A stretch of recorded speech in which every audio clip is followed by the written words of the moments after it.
तर भावांनो, आपली गाडी आता कुपवाडमध्ये होती.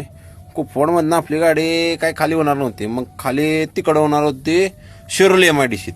तर शिरोली MIDCला म्हणलं आता जावं लागतंय. पार्ट्यावाला म्हणला इथं काही गाडी खाली होणार नाही, शिरोलीला जावं लागतंय तुम्हाला. मग ते आपलं कसं गाडी काढली बाहेर. म्हणलं आता चला जावं लागतंय. मग आलो आपलं कोल्हापूर साईडला. मधनं गाडी बिडी लावली खाली कराय. पार्ट्यावाला म्हणला चला चहा प्यायला जाऊ. मग चहा प्यायला गेलो. चहा बी घेतला. तिथनं आलो गाडीला. गाडी बिडी खाली करून घेतली. तिथनं गेलो. आपल्याला भरा जायचं होतं. आपण भरा जाणार होतो कागल MIDC. मग तिथनं आलो कागल MIDCकडे. चाललो होतो. रस्ता काय मोकळाच होता. आलो सणा करत. मग तिथनं आलो.